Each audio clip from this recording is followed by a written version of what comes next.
What's going on, everybody? It's your boy Payne. Welcome back to another Street Fighter Duel video. Alright guys, this is going to be an important one because we are going to be preparing for the Guild Effigy Clash event, and if you've never been part of it, this video is going to help you prepare everything you need to know about it, including the bosses, the buffs, and what the best way is to get going. Okay, so the first thing I want to point out, every single day, guys, you're going to see this little icon, but it's not going to have this exclamation mark, which it should. So what you want to do in every account that you have is jump in here and assemble. Every single day you need to be doing this because you're going to get this 5 times reward of 8 hours. And if you don't do that, you're missing out on some great rewards. So the first thing you do is click on this every day. And for 2 days and 17 hours, guys, this whole event is going to start. So I'm going to get you prepared because there is going to be some time for you to maximize your potential in a proper guild. So the first thing you want to do is find yourself a good guild. Okay. If your guild is inactive on your server and you're looking, I would start either recruiting right away or start looking for a guild to join. Okay, guys, because this is going to require a lot of effort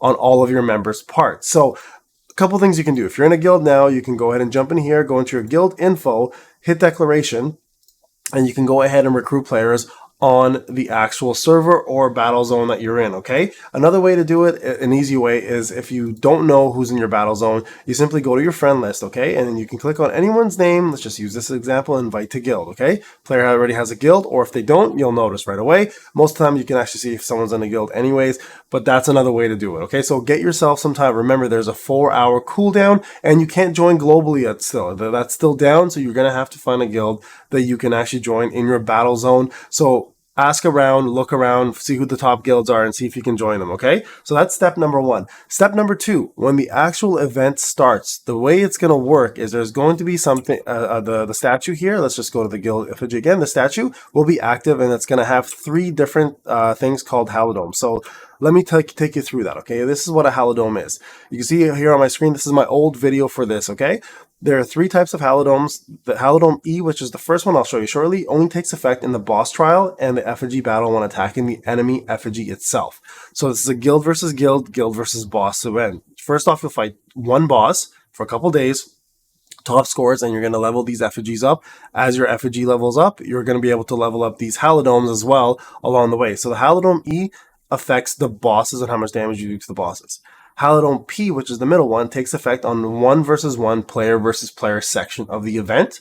Okay, and the Hildom S provides extra stats and skills to buffs for your actual guild effigy, so when it's defending itself against enemies, it does more damage and it can keep itself alive. Okay, 3 very important things. So you always want to start off with E first because you always do bosses first, then Hildom P and Hildom S, and keep them evened out across the board. Now, your actual Hilidoms cannot level higher than the guild effigy level, so it is important for all your players to participate.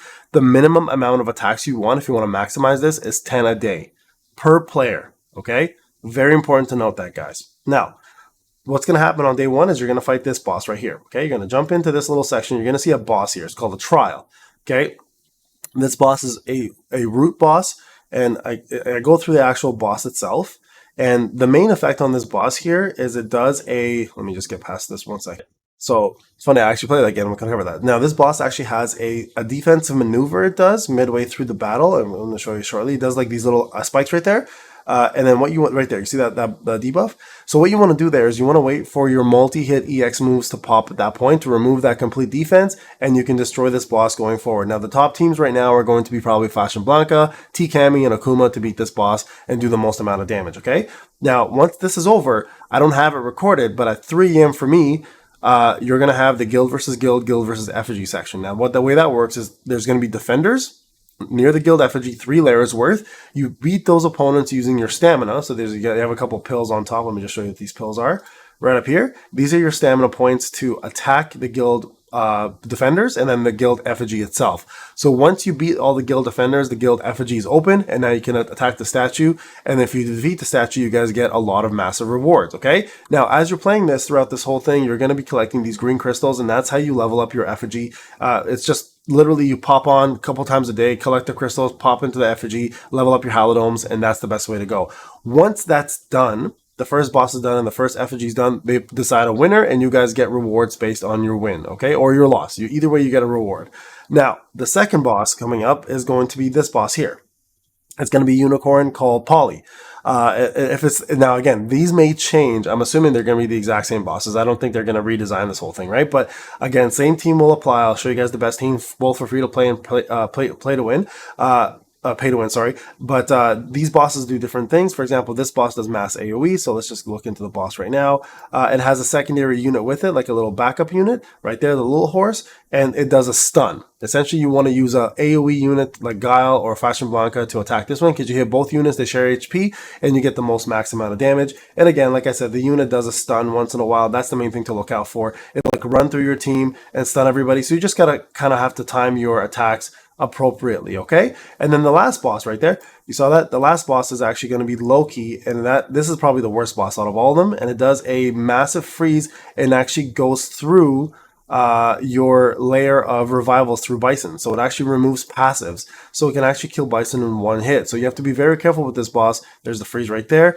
See there, right there, you get 10 stacks and you freeze. So there's a lot of different mechanics on this boss. He's probably the worst boss to fight against, because he can kill your Bison in one hit with his freeze and his icicle, and also freeze your team and stop your combo. So a very, very frustrating boss. But the same thing happens every time, guys. Every time you fight a boss, you collect rewards. Again, 10 times is your goal. Fight a boss 10 times. If you want to push it to 12, you actually get the maximum amount of rewards as well too. And rewards are provided to you in these little chest areas right here. If you look in the bottom in this video, right there, see 1, 4, 8, and 12. And then you'll get yourself the most amount of rewards. I believe they're all like resources and I think maybe sometimes diamonds. I forgot what exactly the rewards were. Let me see if I can actually open one here. So when that's open in this video, there is not, I don't believe. No, so I've done them all already this video. But yeah, either way, 10 to 12. I think it's 50 diamonds per attempt past the fourth or fifth one. I think it's 5 attempts or 6 attempts. And then you have to pay 50 diamonds, and it's absolutely worth it. So guys, minimum 10 attacks for your guild to maximize your max amount of turns and your bonuses that you can get for the Hildom. Your Hildom is going to help you do insane amount of damage and maximize your output on both the guild versus guild section, as well as your guild versus the boss section, and then lastly your guild versus the effigy section. So very important, guys, that you have an active guild. So the first thing you want to do, look for guild. Remember, it's a 4-hour cooldown. Make sure you join a guild and or recruit now before it starts. Jump in every single day, do the assembly, get yourself those rewards.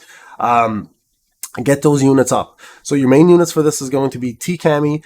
Actually, no, let's be real. It's going to be Fashion Blanca is going to be your main unit for DPS. Unless you have Akuma or T-Cami, then those three are going to be your main ones. For free to play, it's going to be Fashion Blanca, Sea Viper, and Guile. Those three are going to be your best damage dealing units. Get your Street Poison up ASAP.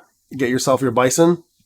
If not a Bison, then you're going to probably want to use like Zhang or somebody to tank a little bit that can still do some semi damage, okay? But I mean, ideally you want to get a Bison in there, and it's fairly easy to get, guys. Get 1540 done. Your first divination multi is 5,000 diamonds. You'll get a free Bison. Have him there. If you can borrow a mercenary, get MH Ken. He's even better for these things. But also get your Cami up for assist, or Cami up for fighting, or for the boss as well. Cami's also the best damage dealer for bosses. OG Cami I'm talking about for free to play. So she's also another very viable option. And then for assist, Dawson is a great assist for this. Fei Long is a great assist for this, combining together. Sea Viper is a great assist if you don't use her as a main. Dawn is a great assist if somebody dies. He does Hatred Mark. As a matter of fact, Mayor Cody's a great assist for Duel. So those are some of the units you definitely want to focus on to get yourself maximum amount of points as a free-to-play player. For Wells, you already know how it works, but I'll be making team videos for these bosses anyways, guys, so you can follow that along. But just to prepare in advance, get those units ready now, so that way you can maximize your damage output and help your guild get the most points. All right, guys, this is Payne. Hope you enjoyed the video. We'll talk to you in the next one.